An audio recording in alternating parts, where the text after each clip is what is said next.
Hi, my name is Eshleen, and this presentation is about the challenges that people who are experiencing homelessness face in managing diabetes. Diabetes mellitus is a medical condition in which the body is unable to either sufficiently produce insulin or properly use the insulin that it produces. Insulin is a hormone that regulates the level of glucose or sugar in the blood, and it ensures that the body is able to use glucose for energy and is functioning properly.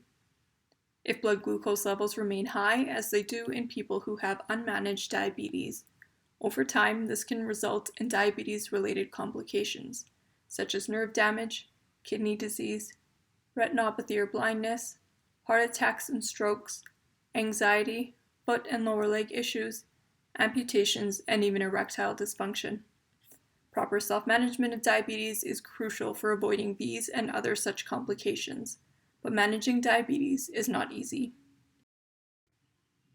Management of diabetes can involve monitoring and achieving appropriate blood sugar levels, possibly through the use of medication like insulin, following diabetic-friendly diets or eating low glycemic index foods, and maintaining healthy blood cholesterol levels, quitting smoking, engaging in aerobic and resistance exercises, as well as maintaining a healthy weight, keeping blood pressure levels low, screening for complications, and routinely checking for foot issues. Anyone with diabetes can be expected to engage in these behaviors, but it is very challenging for people who are experiencing homelessness to manage their diabetes because they face many barriers to doing all of these things. As a result, they often have elevated blood glucose levels and other adverse health outcomes. The purpose of this study was to collaborate with people who have lived experience of homelessness and diabetes, as well as a variety of health and social care providers that work with that population, to better understand the barriers that people who are experiencing homelessness face in managing diabetes. This is the first step in identifying potential solutions that could enhance diabetes management among this population.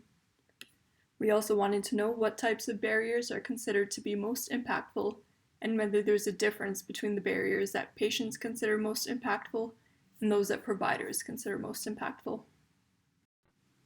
For our study, we used a participatory qualitative research methodology known as concept mapping, which enabled us to create visual representations of the ways in which the participants conceptualized different barriers. We used the Concept Systems Global Max software to do the analysis. The concept mapping process has 6 steps: preparation, generation, structuring, representation, interpretation, and utilization. The first step, preparation, involves determining what the study question will be and who the participants will be. For this study, the prompt that was given to participants was, what are some ways, good or bad, that diabetes might be affected by homelessness? The participants included 32 people who had diabetes and lived experience of homelessness, and 27 health and social care providers who worked with people who had diabetes and/or experiences of homelessness. The second step, generation, involves a brainstorming exercise.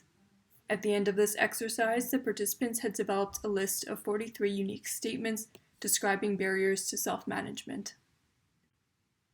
The next step involves 2 different exercises. The first one is sorting, where the brainstormed statements are sorted into different piles based on similarity, and the second is rating, where participants are asked to rate each statement on a Likert scale. Our participants rated each statement on a scale from 0 to 4, where 0 meant it had no impact on diabetes self-management, and 4 meant it was extremely impactful. The representation step is where the software is used to create different maps and reports. We used the software to create point and cluster maps and rating reports for the patients and providers. The interpretation step involves assessing whether the maps and reports that were created make sense. For this step, the patient's cluster map was taken back to the patient group, and they were able to check for anomalies and name the clusters. The last step, utilization, is about using those maps and reports to answer the study question. The first thing that was created is this point map, which was created using the patient's sorting data. Each of these dots represents one of those 43 statements that were generated during the brainstorming exercise. The software used multidimensional scaling to create the point map, meaning the dots that are closer together were sorted into the same pile during the sorting exercise more often than the dots that are farther apart, and the dots that are closer together often become part of the same cluster. The point map was then used to create a cluster map, which was created by the software using hierarchical cluster analysis. The original map was revised in discussion with the patients to better reflect their perspectives, and that revised map is what we have here. The patient's map had 9 clusters representing different types of barriers.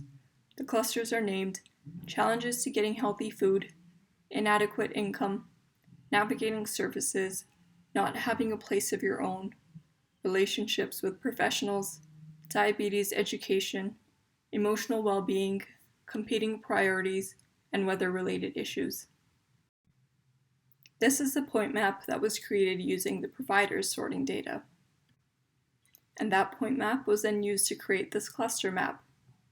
This map only has 7 clusters, which are named access to healthy food, dietary choices in the context of homelessness, limited finances, lack of stable private housing, navigating the health and social sectors, emotional distress and competing priorities, and mental health and addictions. When we compare the patient map to the provider map, we see common themes such as food, money, mental health, and the healthcare system. But the way each of the statements were sorted seems to differ quite considerably between the two groups. Here we see data from the rating exercise. On the left are the patient's clusters, and on the right are the provider's clusters. And next to the name of each cluster is its average rating in brackets, followed by the rank. The patient clusters are arranged roughly from most to least impactful, and the provider clusters are ordered to match the patient clusters as closely as possible. At a glance, one can see that the most impactful patient barrier falls lower on the list for the providers, and vice versa. It also appeared as if the patients had given the statements lower ratings than the providers had. To determine whether there was a difference in the ratings, we standardized the ratings by subtracting the participants' ratings from the average ratings for their participant group, meaning either the patient average or the provider average. We then compared the standardized cluster averages using t-tests based on the patient cluster groupings. The t-tests indicated that the ratings for the clusters named challenges to getting healthy food and competing priorities were significantly different, meaning that the statements in those two clusters had been rated differently by the patients and the providers. Challenges to getting healthy food was more highly rated by patients, while competing priorities was more highly rated by providers. This graph depicts the standardized cluster ratings. The patient's standardized cluster ratings are on the left, and the provider's standardized ratings are on the right. Each line in the graph represents one of the 9 patient clusters, and the 2 lines that are thicker than the rest are for the 2 clusters that had significantly different standardized ratings: challenges to getting healthy food and competing priorities. This study has shown that experiencing homelessness poses numerous barriers to self-management of diabetes. It also showed that the way in which patients and providers perceive various barriers differs considerably, which highlights the importance of routinely gathering insight from patients about what their needs are and what challenges they are facing in managing diabetes, rather than relying solely on providers for their perspective. These insights are necessary for designing effective solutions for enhancing diabetes self-management because they indicate which barriers have the greatest impact. In this study, accessing healthy food had the greatest impact on self-management according to the patients, so interventions aimed at improving self-management among people with lived experience of homelessness and diabetes should begin by looking at ways to improve access to healthy food.